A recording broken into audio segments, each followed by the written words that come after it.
जय सिया राम। श्रीमद् वाल्मीकि रामायण 30वां सर्ग। श्री राम के द्वारा विश्वामित्र के यज्ञ की रक्षा।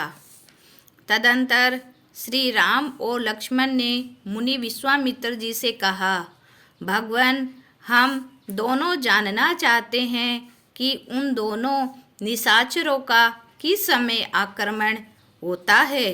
कहीं ऐसा न हो सावधानी से वह समय हाथ से निकल जाए।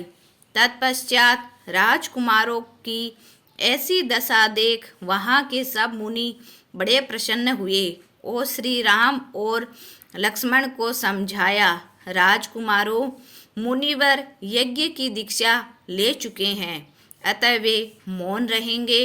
इस बीच आप दोनों सावधान होकर आज से 6 रातों तक इनके यज्ञ की रक्षा करते रहे।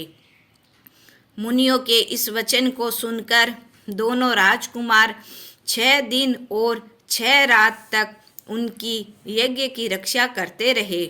लेकिन 6ठे दिन श्री राम ने अपने अनुज से कहा, सौमित्र नंदन, तुम अपने चित्त को एकाग्र करके सावधान हो जाओ। श्री राम अभी इतना कह ही रहे थे कि यज्ञ की वेदी एकदम प्रज्वलित हो उठी।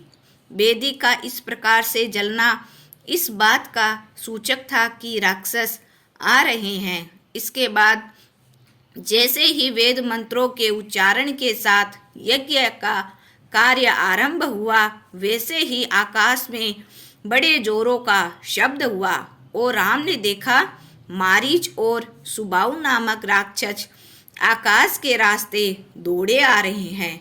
वहां आकर उन लोगों ने अपने अनुचरों सहित यज्ञ मंडप पर रक्त की धाराएं बरसाना आरंभ किया। यह देखकर श्री राम लक्ष्मण से बोले, लक्ष्मण, वह देखो दुराचारी राक्षस आ पहुँचे हैं, किंतु मैं अपने अस्त्रों से इनको उसी प्रकार भगाऊंगा जैसे वायु वेग से बादल छिन्न भिन्न हो जाते हैं। ऐसा कहकर राम ने तुरंत अपने मानवास्त्र का संधान किया, जिसके लगते ही मारीच पूरे 100 योजन की दूरी पर समुद्र के जल में जा गिरा।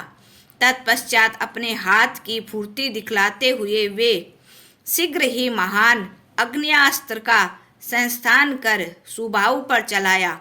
उसकी चोट से वह तत्काल पृथ्वी पर गिरकर मर गया। फिर धीरे धीरे उन्होंने शेष सभी निशाचरों का भी अंत कर दिया।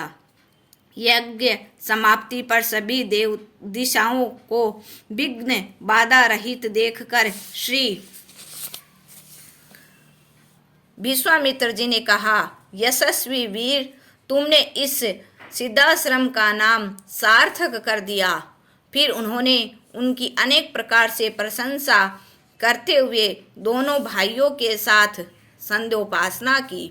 इसी प्रकार श्रीमद् वाल्मीकि निर्मित आर्ष रामायण आदि काव्य के बालकांड में 30वां सर्ग पूरा हुआ। जय सिया राम। जय जय सिया राम।